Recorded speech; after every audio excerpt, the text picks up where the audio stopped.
wala po akong sinabi na kulang ang batas. Ang sabi ko po ay napakaganda ng batas na ito. Hindi lang po siya napapanahon ngayon. Sa pangalawang tanong po, totoo po yan sa maiksing panahon ko po dito sa Senado, napakadami pong magagandang batas. Sobrang gagandang batas, hindi po talaga na-implement. Dahil ako po ay, hindi ko naman po itinatago na tayo po'y galing dyan sa ganyang klaseng buhay. Yung mga ganito po kasi, alam nyo, minsan iisipin natin ang mga kriminal bobo, kriminal tanga, kriminal walang isip. Gusto ko pong sabihin sa inyo, nagkakamali po tayo. Yan ho ang mga pinaka may brilliant mind, ano?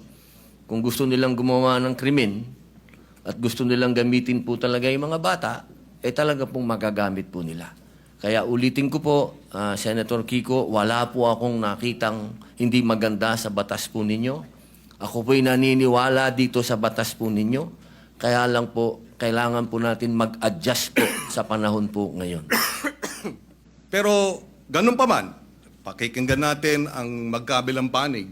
Ako'y naniniwala na ang kakulangan talaga is the implementation of the law rather than amending the law. Dahil pagka na-implementa ng tama, within 24 hours ng report, dapat ang batang involved sa serious offenses ay idadala na para sa mandatory confinement. Mabilis ang hinihiling ng batas na kilos ng gobyerno. Pag hindi ginawa yan, hindi yan problema ng batas, problema ng implementasyon. Kaya tayo ay bukas makinig, tayo ay bukas dun sa mga minumungkahi, pero ang ating paniwala, ang ating obserbasyon ay mukhang may kakulangan hindi sa batas kung hindi sa implementasyon niya ito. Dahil uulitin ko, yung mga 12 to 15 na nag-serious offenses, hindi dapat pinapakawala yan at mayroong parusang angkop sa edad nila at maaari silang manatiling naka-confine involuntarily. Ibig sabihin, wala silang karapatang lumabas. Their liberties are limited by at least 1 year and it can be even more. And finally, siguro, kailangan lang ipaliwanag, hindi po tayo nasas, kumbaga, ang sinabi kasi ng ating butihing senador, na siya ay para doon sa mga biktima at ako naman ay para doon sa mga akusado. Hindi po. In fact, yung amendment natin sa batas na ito ay dapat bigyan ng assistance, suporta, counseling ng DSWD ang pamilya at kamag-anakan ng mga biktima. Mandato yan. At pag nagkulang ang DSWD dyan, sila'y mananagot. Hindi tayo panig sa mga kriminal, hindi tayo panig o sa mga children in conflict with the law o yung mga inaakusahan. Hindi rin tayo panig basta-basta sa mga biktima. Panig tayo sa interes ng pagpapatupad ng tama ng batas. Dahil alam ko, pag tama ang pag-implementa sa batas, lahat makikinabang. Dahil nariyan naman ang mga probisyon para dun sa mga naging biktima at para dun sa mga children in conflict with the law. Maraming salamat po. Opo, ako po'y natutuwa at nanggaling po sa ating mahal na senador na open po siya sa pagdiskusyonan to. At kanina lang po, nabanggit niyo po kanina, parang open na kayo mag-amenda tapos binawin niyo. Doon lang po ako naguluhan. Pero sana po, pag-usapan na lang po natin. Maraming salamat po sa inyo. Thank you, Senator Pangilinan.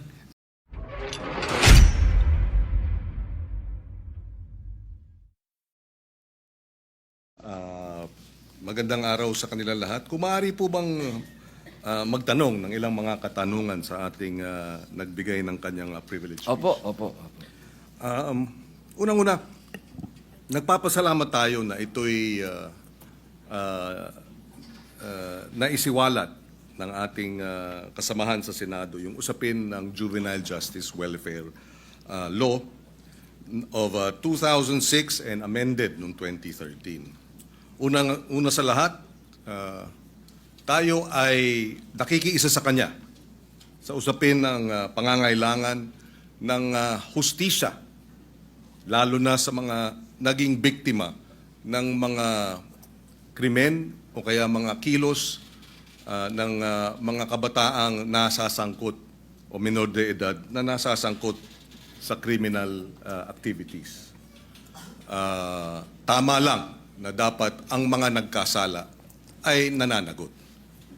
At marahil ay maraming kinakailangan ding liwanagin o linawin sa usapin nung ano nga ba ang tunay na mga probisyon o tunay na mga posibleng mga pag-implementa ng batas at ikumpara ito dun sa mga hindi tama o kaya disinformation.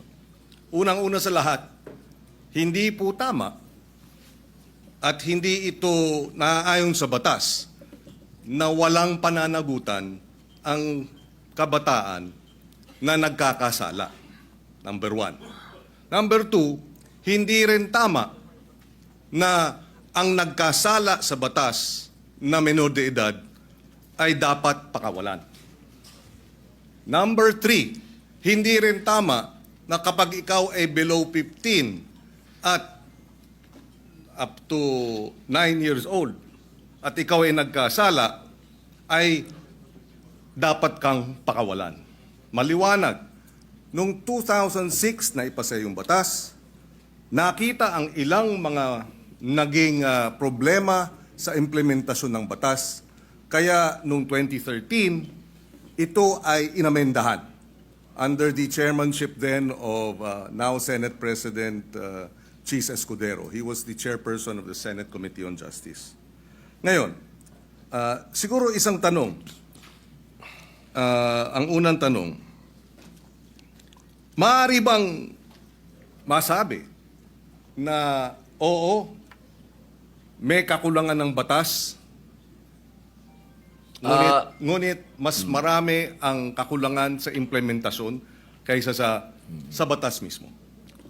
Una po, linawin ko po sa ating kaibigan, Senator Kiko Pangilinan, wala po akong sinabi na kulang ang batas. Ang sabi ko po ay napakaganda ng batas na ito. Hindi lang po siya napapanahon ngayon.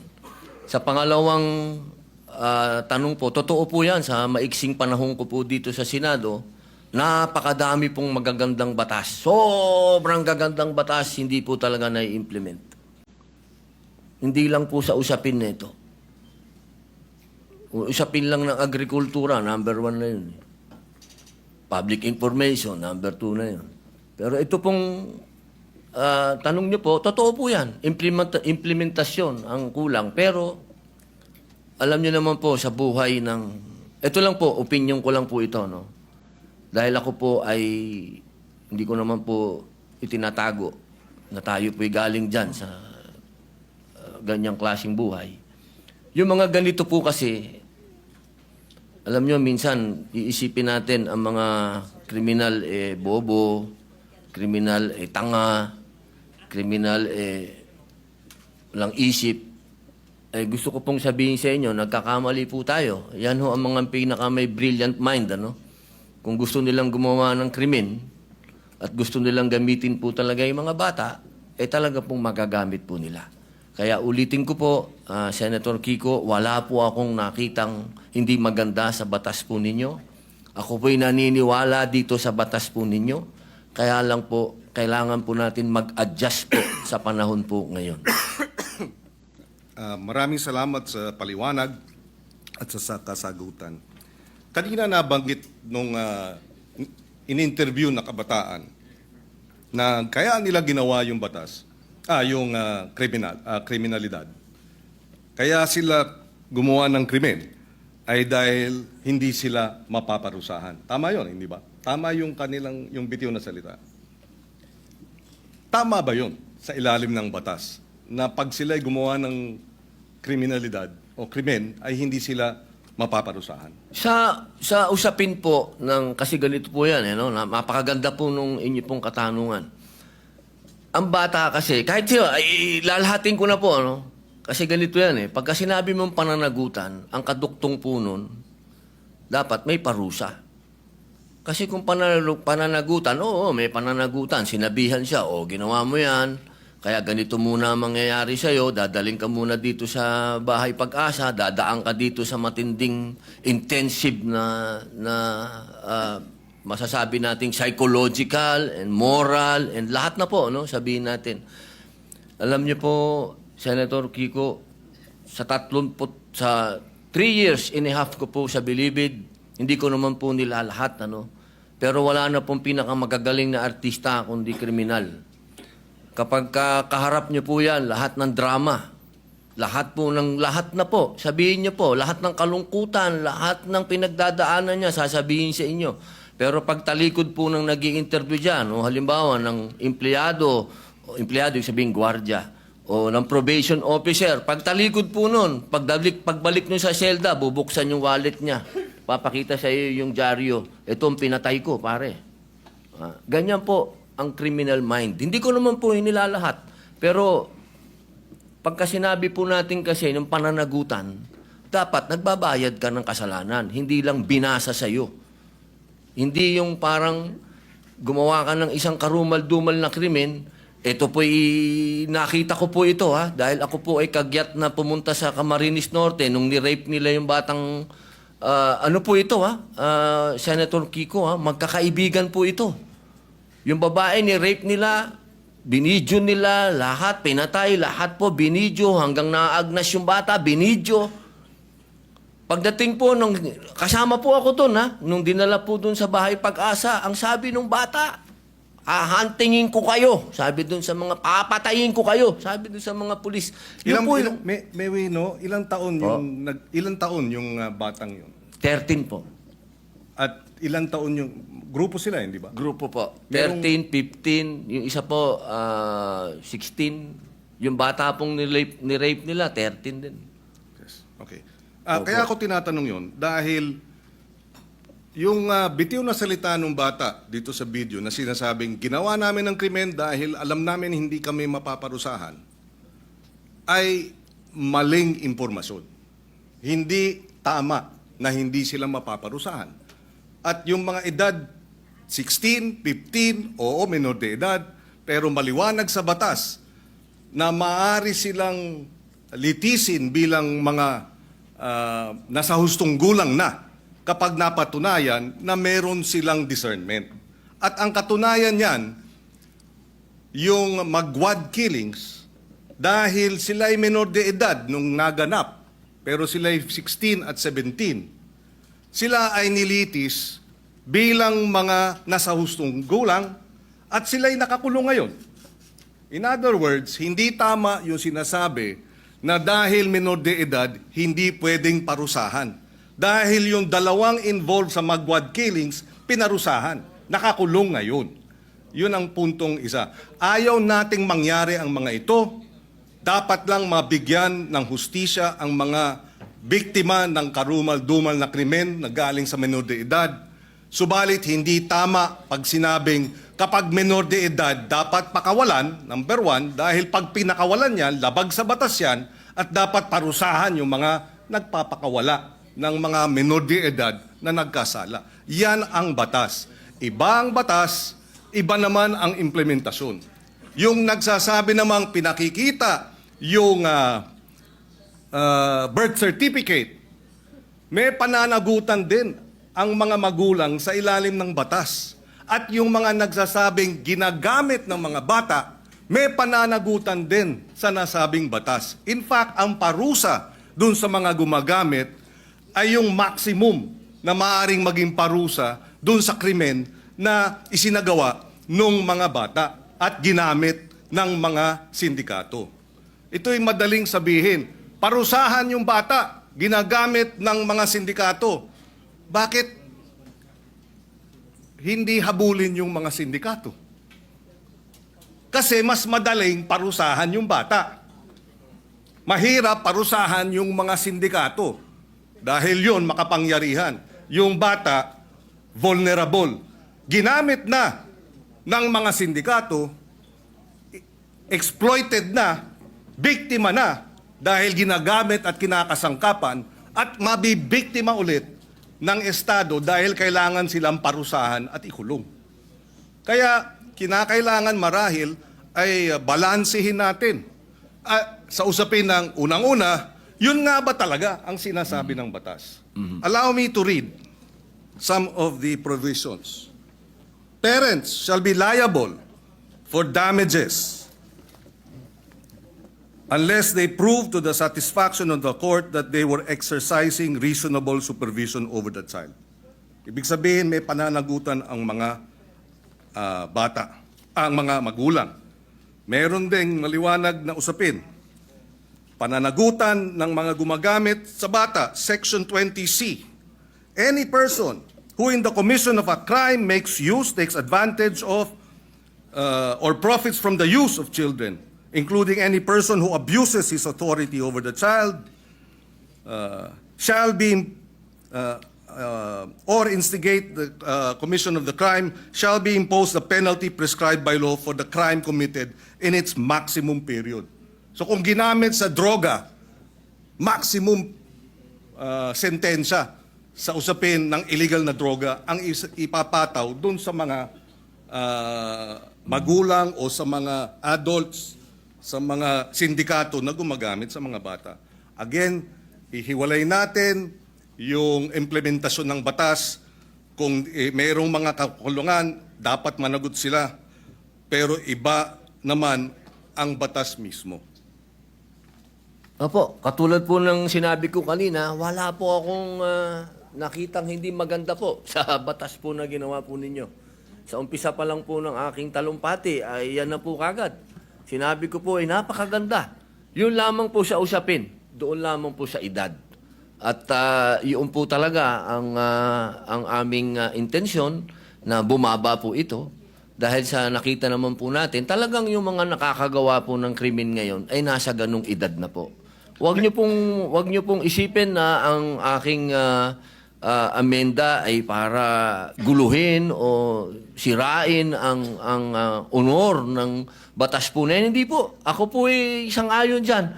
Yung lamang pong provision na yun. Kailangan lang naman po talaga nating pag-aralan mabuti dahil sa ngayon po talaga aming ginagalang at mahal na Senador Kiko Pangilinan, iba po kasi ang pinanggagalingan natin. Kayo po ay magaling na abogado. Kayo po ay nasa, medyo ironic lang kasi kayo ang nasa posisyon ng akusado. Ako naman ang nasa posisyon ng biktima. Pero iisa lang po yung ating mithiin, proteksyon na ng mga bata. Bata. Opo. Pero yung mga nakagawa po ng mga heinous crime, hindi ko po talaga matatanggap na tatawagin nating mga bata itong mga ito. Tama po yan. At kaya nga nakalagay din sa batas, kung sila ay kumilos at magkaroon ng discernment at kumilos na parang mga tulad ng mga nasa hustong gulang na, from 18 to 15, dapat litisin bilang mga nasa hustong gulang na. At yung 15 and below naman, pagka serious offenses, pwede silang mandatory confinement for a period not less than 1 year. Ibig sabihin, sila ay involuntarily confined for a period of not less than 1 year.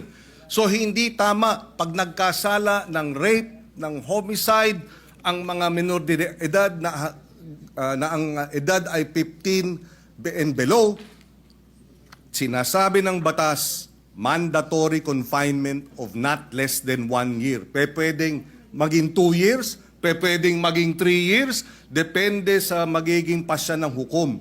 Pero hindi tama na sabihin, pagka 15, 14, 13, 12, nag-rape, dapat pakawalan.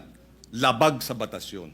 Ngayon, nais ko rin ipaliwanag at ilagay sa records po natin, narito si Senator Sherwin Gatchalian.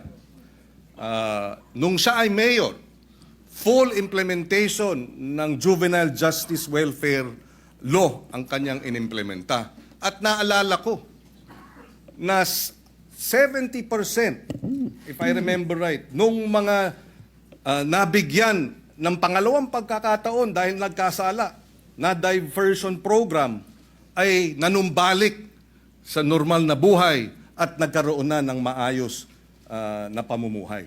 In other words, nais din natin malaman pagdating sa committee hearing, dito sa batas na ito, ilan ang mga nakinabang at nagkaroon ng pangalawang pagkakataon at nagbago ng buhay. Dahil yun naman ang kabila nung sinasabing benepisyo at kahalagahan ng batas na ito. Dahil kung wala ang batas na ito, lahat ng mga nagkasala, diretso sa kulungan, kahit 9 years old, at isasama sa mga hardened criminals. Pero dahil sa batas na ito, hindi na hinahalo sa hardened criminals, sila ay inilagay sa isang diversion program. And Senator Win Gatchalian, in fact, I remember during the debates in his first term, was supportive of adding budgetary support for the full implementation of this law. Kaya we welcome this opportunity to debate this dahil dalawa ang punto rito.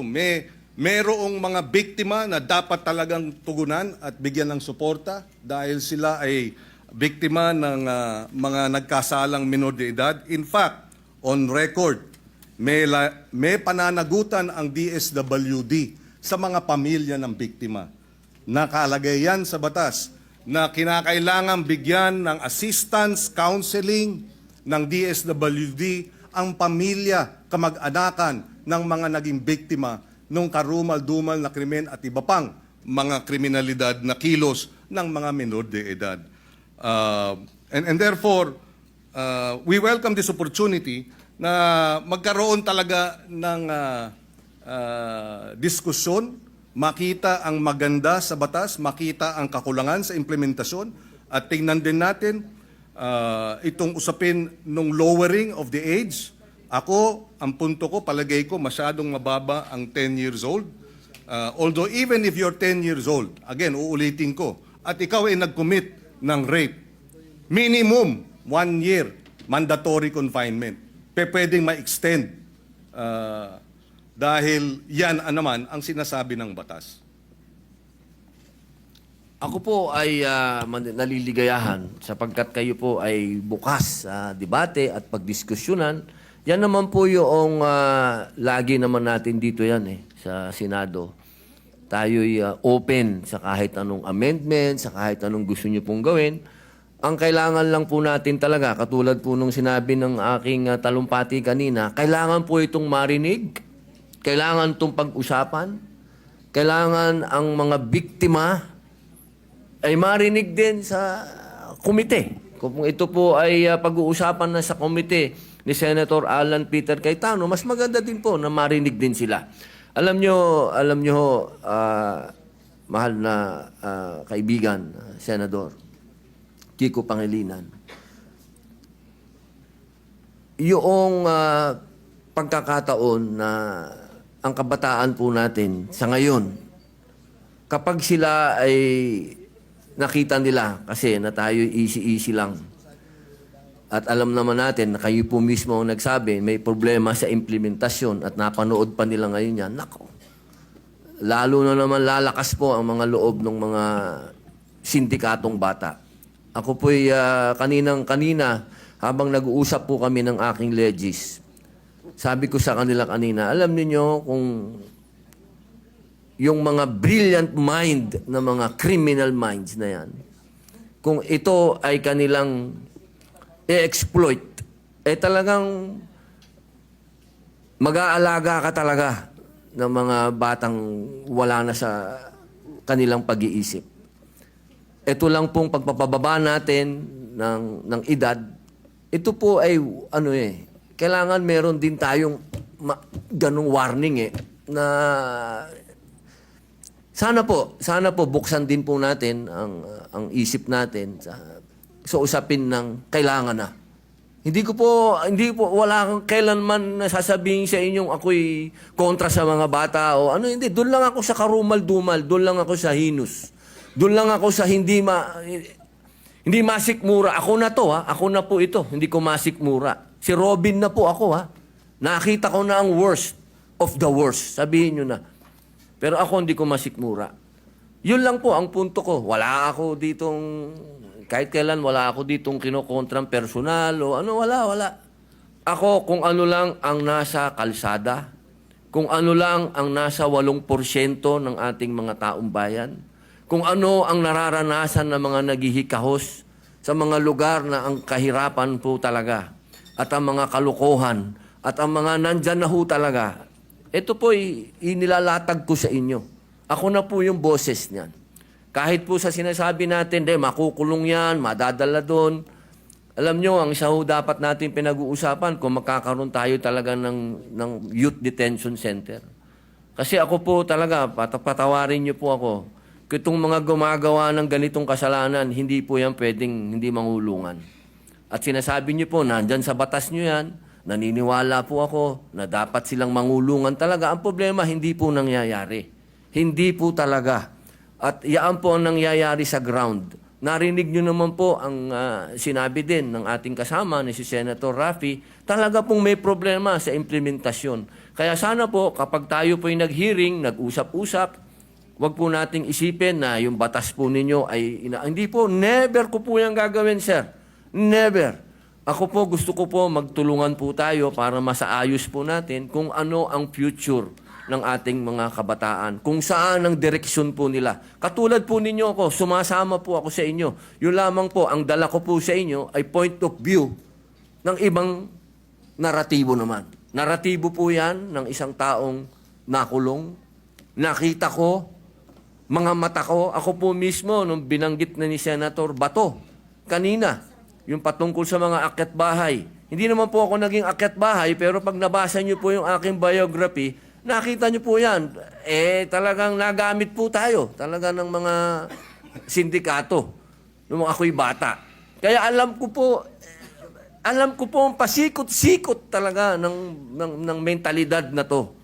Kaya sana po, sa usapin na yon, makinig din po kayo sa akin. Total, malinaw naman po na tayo po ay binigyan ng pahintulot ng konstitusyon. Ang sabi, hindi naman lahat pwede kayo abogado dyan. May iba't iba kayong pwedeng magsasaka, pwedeng artista, pwedeng ex-convict. Dahil naniniwala ang saligang batas na lahat po tayo ay may mako-contribute dito.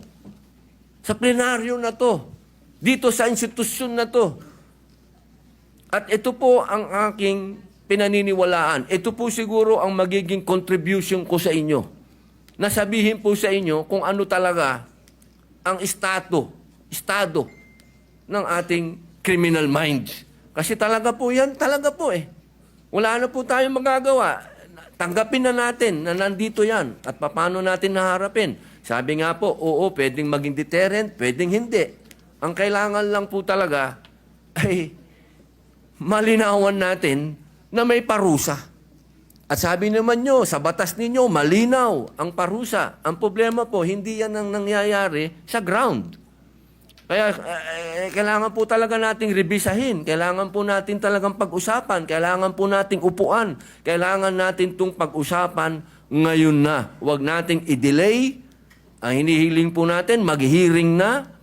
Pag-usapan na po ito dahil nangyayari na po natin. Dahil kailan lang yung rape doon sa Quezon City na pinatay yung bata na 8 years old. Ngayon may kinukwento si General Bato po, si Senator Bato na may pinatay lang na pinasok doon sa bahay. Scholar, sinaksak. So, sunod-sunod na po ito, sir. Yun lang po akin na sana ito pong sinabi po ninyo na tatanggapin nyo po lahat. Pag-usapan na po natin sa hearing at dito po sa entablado at magkasundo na po tayo para yung taong bayan po, alam nyo naman po, siguro naman naniniwala naman po ako na pwede tayong mag-meet sa gitna. Pag-usapan natin to. Wala naman pong hindi nakukuha sa pag-uusap. Ang kailangan lamang po tanggapin natin na may problema sa ngayon ang kabataan dahil sobra na pong bata ang mga nakakagawa ng heinous crimes. Yun lang po yun. Wala po kong gusto sa inyong diskusyonan. Opo. Kami nagpapasalamat na nabanggit ni Senator Padilla itong usapin nga ng nariyan sa batas na dapat may parusa, angkop sa pagiging menor de edad. At meron naman talaga. Pwede talagang manatiling confined involuntarily, mandatory confinement for many years. 2-3 years pwede yan kung ikaw nagkasala bilang menor de edad. At nabanggit din niya, pero hindi ito ang nangyayari sa baba. So baka ang problema ay sa halip na amendahan yung batas, ipatupad ng tama yung batas. Pero ganun pa man, pakikinggan natin ang magkabilang panig.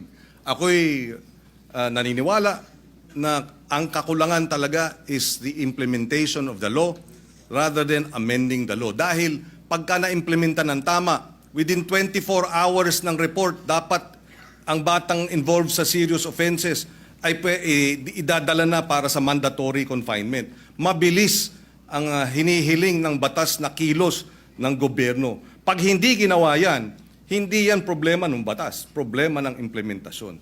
Kaya tayo ay bukas makinig, tayo ay bukas dun sa mga minumungkahi, pero ang ating paniwala, ang ating obserbasyon ay mukhang may kakulangan hindi sa batas kung hindi sa implementasyon niya ito. Dahil uulitin ko, yung mga 12 to 15 na nag-serious offenses, hindi dapat pinapakawala yan at mayroong parusang angkop sa edad nila at maaari silang manatiling naka-confine involuntarily. Ibig sabihin, wala silang karapatang lumabas. Their liberties are limited by at least 1 year and it can be even more. And finally, siguro, kailangan lang ipaliwanag, hindi po tayo nasas, kumbaga, ang sinabi kasi ng ating butihing senador, na siya ay para doon sa mga biktima at ako naman ay para doon sa mga akusado. Hindi po. In fact, yung amendment natin sa batas na ito ay dapat bigyan ng assistance, suporta, counseling ng DSWD ang pamilya at kamag-anakan ng mga biktima. Mandato yan. At pag nagkulang ang DSWD dyan, sila'y mananagot. Hindi tayo panig sa mga kriminal, hindi tayo panig o sa mga children in conflict with the law o yung mga inaakusahan. Hindi rin tayo panig basta-basta sa mga biktima. Panig tayo sa interes ng pagpapatupad ng tama ng batas. Dahil alam ko, pag tama ang pag-implementa sa batas, lahat makikinabang. Dahil nariyan naman ang mga probisyon para dun sa mga naging biktima at para dun sa mga children in conflict with the law. Maraming salamat po. Opo, ako po'y natutuwa at nanggaling po sa ating mahal na senador na open po siya sa pagdiskusyonan to. At kanina lang po, nabanggit niyo po kanina, parang open na kayo mag-amenda tapos binawin niyo. Doon lang po ako naguluhan. Pero sana po, pag-usapan na lang po natin. Maraming salamat po sa inyo. Thank you, Senator Pangilinan.